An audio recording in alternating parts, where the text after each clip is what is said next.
नमो भगवते वासुदेवाय कृष्णाय वासुदेवाय हरे परमात्मने प्रणतः क्लेशनाशाय गोविन्दाय नमो नमः। नमः परमहंसाय स्वादितचरणकमलचिन्मकरन्दाय भक्तजनमानसनिवासाय श्रीरामचन्द्राय वागीशायस्य वदने लक्ष्मीर्यस्य च वक्षसि यस्यास्ते हृदये संवित् तं नृसिंहमहं भजे। गुरुर्ब्रह्मा गुरुर्विष्णुर्गुरुर्देवो महेश्वरः गुरुसाक्षात् परब्रह्म तस्मै श्री गुरवे नमः। भगवत चरण कमलानुरागी सभी आत्मीय प्रिय भगवत प्रेमी जन, आप सभी को मेरा प्रणाम वंदन, सबका अभिनंदन। राधे राधे। प्रभु की मंगलमयी कृपा करुणा से श्रीमद् भगवद गीता पर चिंतन का दिव्य अवसर परमात्मा ने प्रदान किया है। हम लोग उसी यात्रा में हैं और 9वें अध्याय के चिंतन में, जिसको राज विद्या राजगुह्य योग कहा गया, उस पर ठाकुर जी की कृपा से हमारा चिंतन चल रहा है। कल 12वें श्लोक में एक चर्चा आई। पहले भगवान ने 11वें श्लोक में प्रभु ने स्पष्ट ये कहा कि मुझे एक देहाश्रित समझते हैं, वे मूढ़ है, वो मेरा अपमान करते हैं। मुझे समझने का मतलब स्वयं को देह के रूप में जो अपने आप को मानते हैं, उस परम तत्व का ये अवज्ञा करते हैं, उसका अपमान करते हैं। उसका परिणाम क्या होता है? यदि स्वयं को देह मानने से दिक्कत क्या है? खाने पीने में तो कोई दिक्कत नहीं है, सब मौज में मिल रही है, फिर दिक्कत हमको कहाँ आ रही है? तो भगवान इस बात को स्पष्ट कहते हैं। कल हम लोग चर्चा प्रारंभ किए थे। 12वां श्लोक केवल पाठ करेंगे, मैं इसका अर्थ कल बता चुका हूं। मोघासा मोघ कर्माणो मोघ ज्ञाना विचेतसः राक्षसी मासुरीं चैव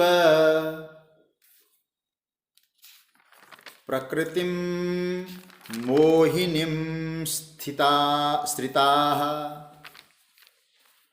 भगवान कहते हैं, ऐसा जो देहात्मवादी है, उसकी जो सारी आशाएं व्यर्थ हो जाती है, उसके कर्म व्यर्थ हो जाते हैं, ज्ञान उसका निष्फल हो गया, विवेक शून्य जीवन हो गया, वे राक्षसी, आसुरी और मोहिनी प्रकृति का आश्रय लेने लगता है। आशा जो शब्द है, जिसको हम लोग उम्मीद कह सकते हैं, कई बार इसकी महिमा भी गाई गई है। लोक व्यवहार में जब हम चर्चा करते हैं तो कहते हैं व्यक्ति को आशावादी होना चाहिए, पर भगवान ने यहां कहा मोघ आशा। मोघ शब्द का अर्थ है व्यर्थ। जो व्यक्ति जो है उसको न समझकर जो नहीं है उसको अपना मानता है, तो समझ लेना उसकी आशा व्यर्थ हो जाती है।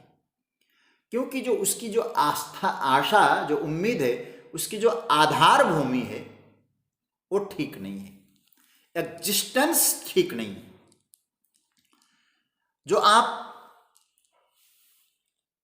उस तत्व को नहीं जान पाए, भगवत तत्व को नहीं जान पाए, और हमने किसके आधार पे आशा को जीवित किया है? शरीर के स्तर पर। तो भगवान यहां कहते हैं, आप जरा सोचो अर्जुन, शरीर तो नश्वर है, स्वयं को देह मानकर तुम उम्मीद करते हो, तो तुम्हारी जो आशा है वो देह तक सीमित है। जिसके लिए तुम आशा कर रहे हो वो वस्तु भी नहीं रहेगी, तो सच्ची बात तो यह है तुम्हारी जो आशा है वो भी व्यर्थ हो जाएगी।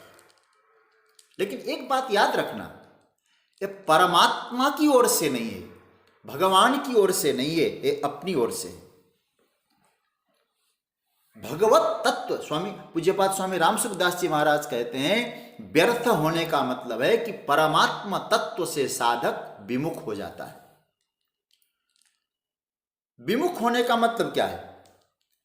आशा केवल शरीर के आधार में अथवा शरीर के स्तर पर, शरीर की परिधि में रह जाती है। और हम लोग आशा किस लिए पाल रहे हैं? शरीर की आकांक्षा की पूर्ति के लिए पाल रहे हैं। जब शरीर ही नश्वर है, उस शरीर के लिए प्राप्त होने वाली जो आशाएं, उम्मीद है, वो शाश्वत रह सकती है क्या? तो इस सूत्र से पहली बात हमको ये समझ में आता है कि पहले तुम अपने आप को समझने की कोशिश करो, अपनी योग्यता पहचानो, अपनी ऊर्जा को जानो, और उस ऊर्जा के साथ किस चीज का तादात्म्य हो रहा है, हमारी ऊर्जा की शक्ति, ऊर्जा का अधिष्ठान कहाँ से प्रकट हो रहा है। इसको यदि गंभीरता से ध्यान की अवस्था में, चिंतन की यात्रा में यदि आप सोचें, तो आपको कोई ना कोई उत्तर भीतर से प्राप्त होगा ही होगा।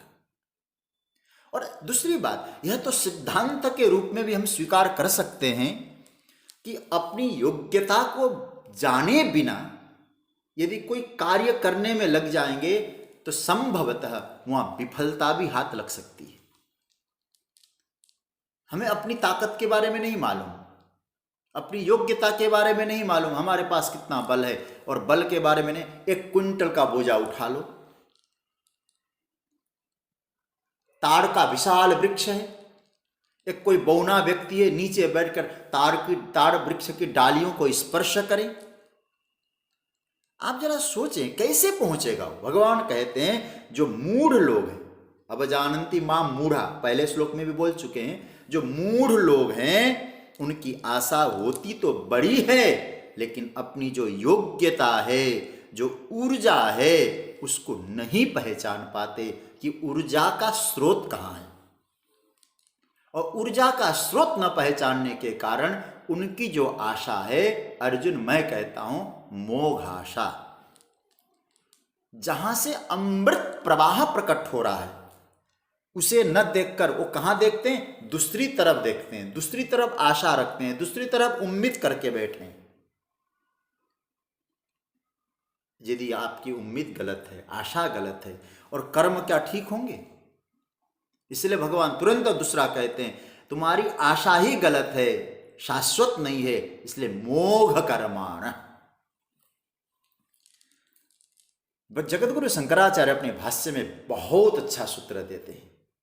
उनका तो भाव यह है, मोघ कर्माण मतलब अपने स्वरूप से, परमात्मा तत्व से विमुख होकर। वो तो कहते हैं यदि आप अग्निहोत्रादि उपासना भी करो, वैदिक रूपेण जो बताया गया है, कर्मकांड इत्यादि भी करो, तो कहते हैं जगत गुरु का भाव है सब व्यर्थ है। मोघ ज्ञान, तीसरी बात, मोघाशा, मोघ कर्माण, मोघ ज्ञान, उनका ज्ञान भी झूठा है। मतलब कैसे, क्यों झूठा है? बोले उनका जो ज्ञान है वो बेहोशी का ज्ञान है। देहाशक्ति में रहते हुए अपने ज्ञान को सही कहना, ये तो इसी प्रकार है बेहोशी में रह के अपने आप को बड़ा मानना। कैसे? कोई मदिरा पी ले, और मदिरा पीने के बाद कोई साधारण व्यक्ति अपने आप को शहंशाह मानने लगता हो, राजा मानने लगता हो, क्या हम उसकी राजा जो अपने को उद्घोष कर चुका है, हम स्वीकार करेंगे क्या? एक मैं जब पाठशाला में पढ़ता था, कॉलेज में पढ़ता था, एमए कर रहा था, तो एक हमारे बहुत अच्छे विद्वान गुरुजी थे, डॉक्टर उमाकांत शुक्ला जी। तो एक कभी मस्ती में एक बात कहा करते थे कि बेहोशी क्या चीज़ होती है। जो शराब पीता है व्यक्ति, हालांकि उन्होंने दूसरे रूप में बोला था, वहाँ एक उन्होंने शेर गाया था। वो कहते हैं कि बादलों से सलाम लेता हूँ, वक्त का हाथ थाम लेता हूँ, मौत तू मर जाती है पल भर के लिए जब मैं हाथों में जाम लेता हूँ। हालांकि वो किस रूप में बोले मैं उसकी चर्चा नहीं करूंगा, लेकिन मूल बात मैं आपसे कहना चाहता हूँ, जाम मतलब शराब, मदिरा। तो मदिरा पीने वाला कहता है बादलों से सलाम लेता हूँ, राजा बन गया हूँ, वक्त मौत तू मर जाती है, मृत्यु भी खत्म हो जाती है उसके जीवन में। ये क्या है? आप पहले तो आदमी अपने आप को गलत समझ ले, वो आदमी जो गलत काम कर रहा है वो अपने आप को सही जो है स्थापित कर पा रहा है। आप क्या इसको सत्य मानेंगे? स्वयं के बारे में भ्रमित होने के बाद यही कहता हो कि यह सही है, तो भगवान कहते मोघ ज्ञान, क्योंकि तू सही है नहीं, क्योंकि तुमने पहचाना ही नहीं अपने आप को। तुमने तो केवल कहा मैं तो शरीर हूं, शरीर तक ही मेरी बुद्धि सीमित है। पूज्यपाद स्वामी चिन्मयानंद जी महाराज का एक भाव मैं देना चाह रहा हूं इस विषय में। वो कहते हैं किसी सज्जन ने मदिरा खूब पिया हो, बड़ा अच्छा उदाहरण आपको अच्छा लगे, मोघ ज्ञान। मदिरा खूब पिया है, इतना पिया है कि अपने बारे में पता ही नहीं कि मैं कौन हूं। अब वो किसी से कह रहा है शराब के नशे में, मैं तुम्हें जानता हूं, तुम मेरे मामा लगते हो तुम मेरे मामा लगते हो। उसकी बात को कौन स्वीकार करेगा? उसका जो ज्ञान है, उसके ज्ञान के विषय में आप क्या कहेंगे? क्या मोघ ज्ञाना नहीं कहेंगे? मोघ ज्ञाना कहना पड़ेगा। वो तो खंबे को भी गले लगा के कहेगा, क्या बोलेगा, इतने दिन से तुम कहां थे प्यारे। उसका ज्ञान कितना अच्छा है। यह ज्ञान क्यों गलत हुआ? पहले तो अपने बारे में ठीक से समझा नहीं उसने कि मैं कौन हूं। भगवान कहते मोघ ज्ञान का तात्पर्य है तुम हो कौन और समझ क्या रहे हो अपने आप को। जो हो वो तो समझ नहीं रहे हो, जो नहीं हो उसको अपने आप को मान रहे हो।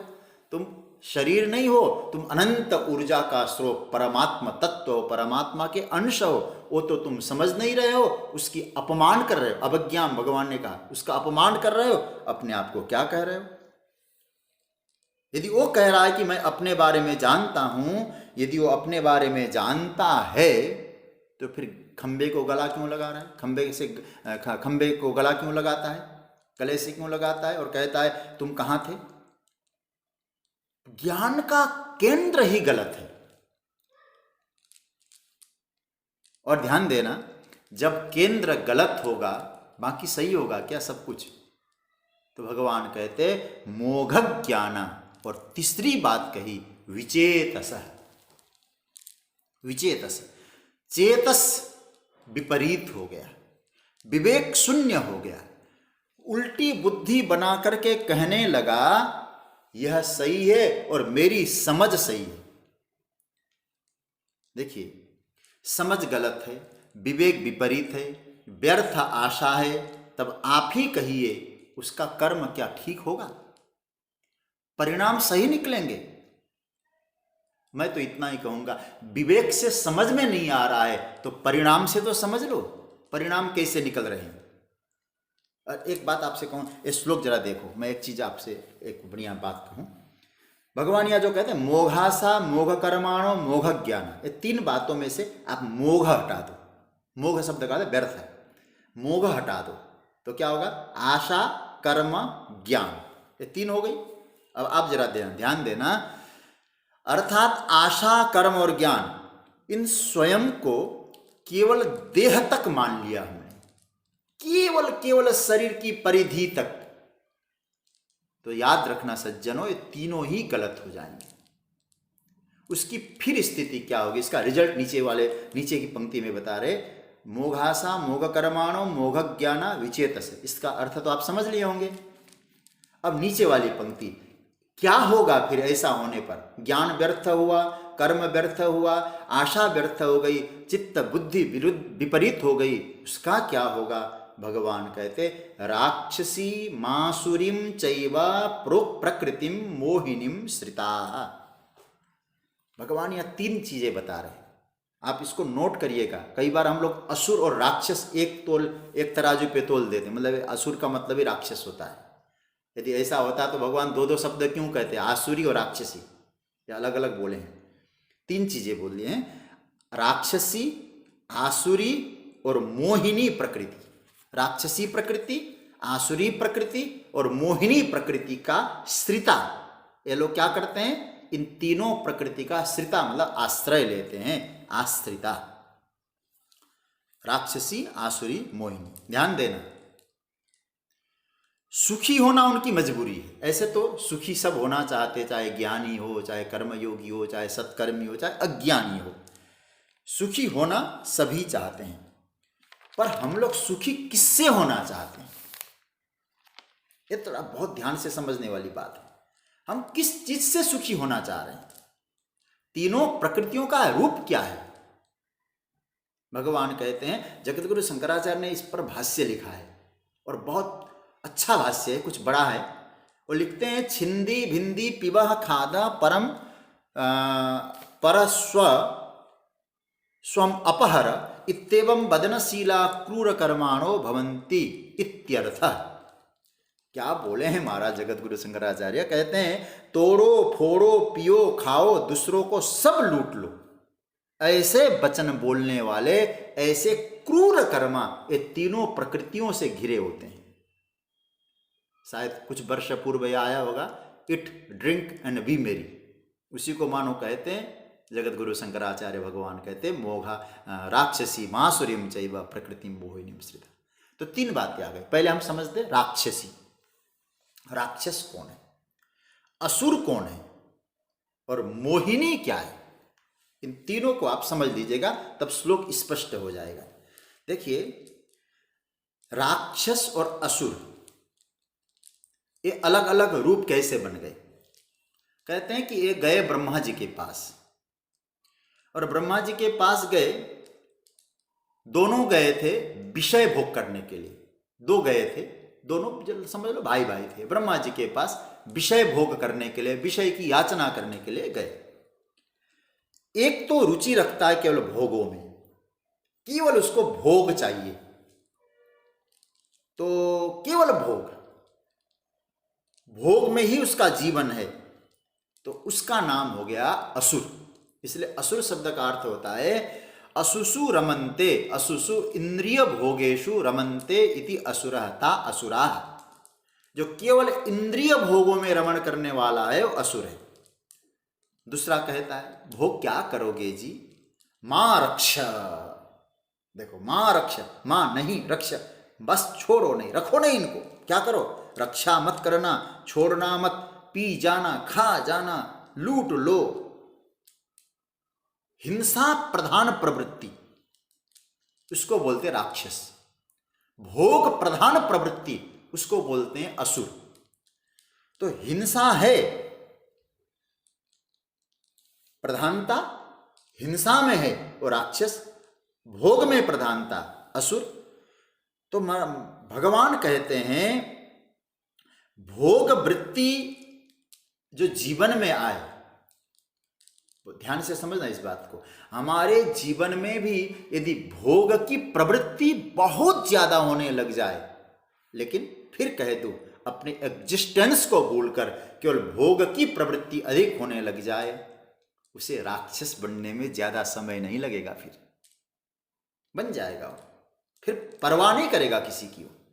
तो राक्षसी हिंसा वृत्ति, आसुरी भोग वृत्ति, तीसरी मोहिनी।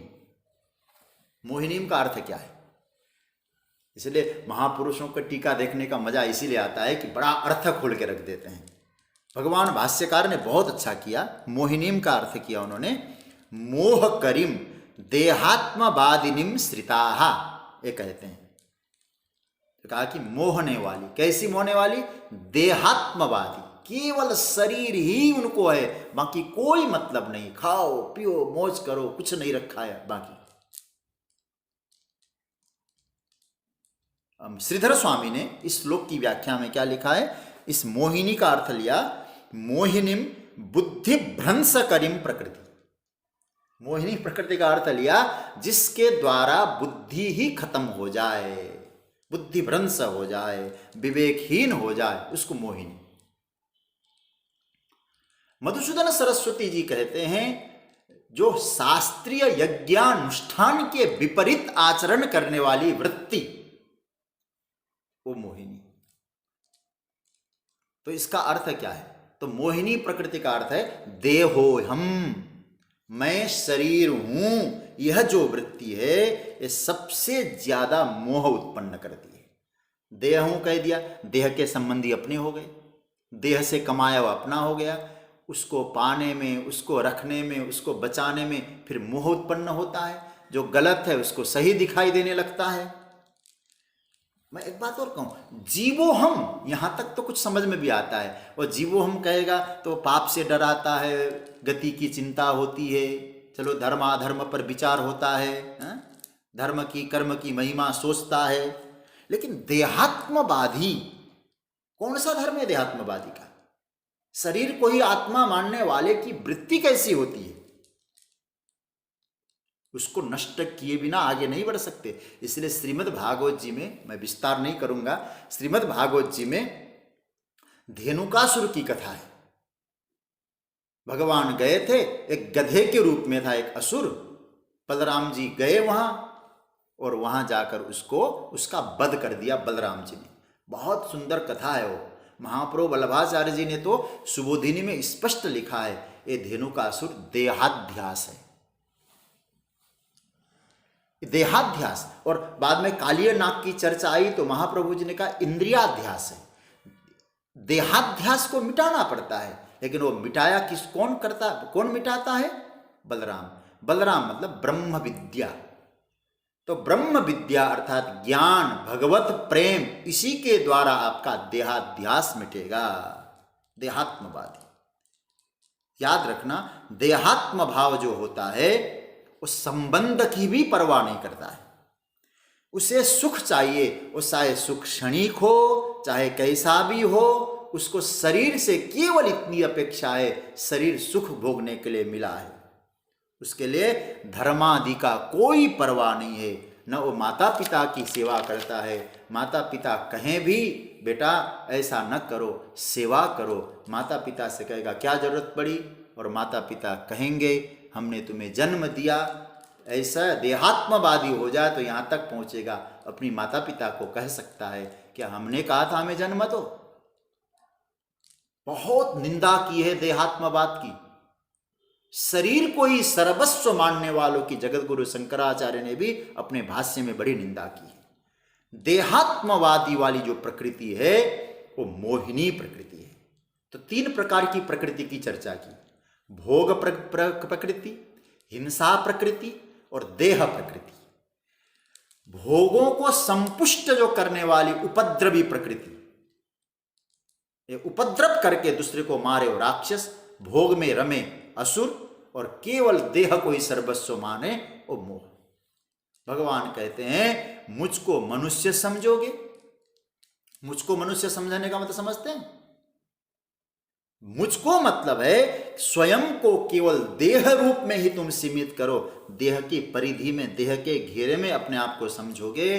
भगवान कहते हैं धीरे धीरे धीरे करके ये तीनों प्रकृतियां जागृत हो जाएंगी। न तुम्हें धर्म से मतलब, न कर्म से मतलब, न आत्मा से मतलब, केवल भोग। इसलिए भगवान कहते हैं फिर क्या होगा, तुम्हारी आशा ऐसी होगी, तुम्हारा ज्ञान ऐसे होगा, तुम्हारा कर्म ऐसे होगा, और तुम्हारी बुद्धि विचेतसः विपरीत हो जाएगी। तो क्या भगवान कहना चाहते हैं? हे अर्जुन, तुम्हें अपनी प्रकृति पर ध्यान देना चाहिए। प्रातस्मरणीय पूज्यपाद दादा गुरु स्वामी श्री अखंडानंद सरस्वती जी महाराज, वो क्या कहते हैं कि प्रकृति का अर्थ है स्वभाव। हालांकि इसकी चर्चा हम कर भी चुके हैं।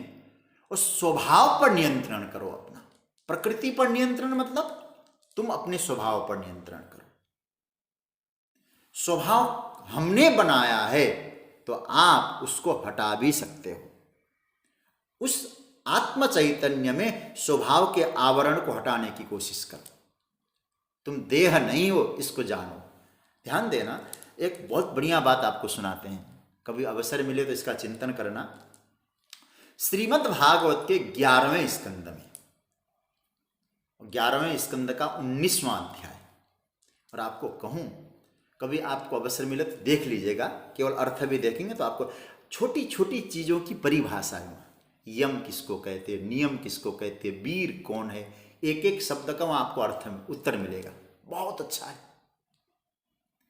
वहाँ उद्धव जी ने एक प्रश्न पूछा है, शौर्य क्या है, वीरता क्या है, बहादुरी क्या है। तो वहाँ बहुत अच्छा श्लोक का 11वें का 19वें अध्याय का 37वां श्लोक, तो क्या कह रहे हैं, दंड न्यासः परम दानम कामत्यागस्तपः स्मृतम स्वभाव विजय शौर्यम, स्वभाव विजय शौर्य सत्यम च समदर्शनम। मैं केवल इतना कहूँगा, शौर्य क्या है, स्वभाव विजय। आपका जो स्वभाव है, कैसा स्वभाव, जो आपके विपरीत, विवेक विपरीत स्वभाव है। ध्यान से समझना, स्वभाव विवेक विपरीत स्वभाव।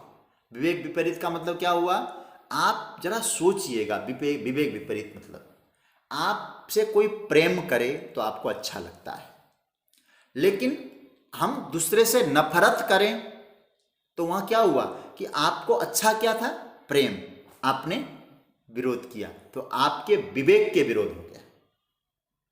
आपको कोई गाली दे, आपको अच्छा नहीं लगता तो आप दूसरे को गाली दे रहे हैं तो आपके विवेक विपरीत स्वभाव हो गया।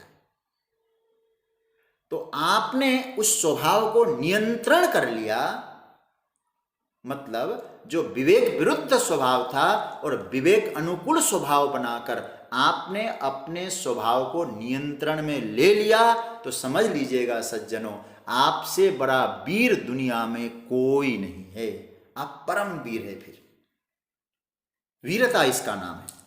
अरे सज्जनों, यदि हम अपने स्वभाव को ही अपने नियंत्रण में नहीं रख पाते हैं तो फिर शौर्य किस बात का, वीरता किस बात की, पशुवत जीवन नहीं हुआ क्या। ये जो प्रकृतियां है हमारे ऊपर जो आई है, ये डाली और किसी ने नहीं, हमारी गलती से आई है।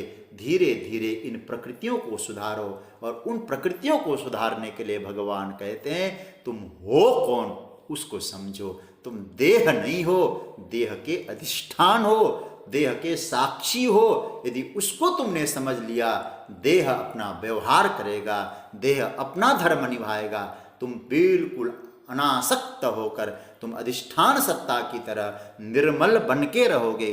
कर्म तुम्हें बांधेगा नहीं, लेकिन तुम देहात्मवादी बन गए तो सारे दोष, सारी अविद्याएं हमारे जीवन में उपस्थित हो जाएंगी। तो हमारा ज्ञान, हमारा कर्म, हमारी आशा, हमारा विवेक सब निवृत्त हो जाएगा।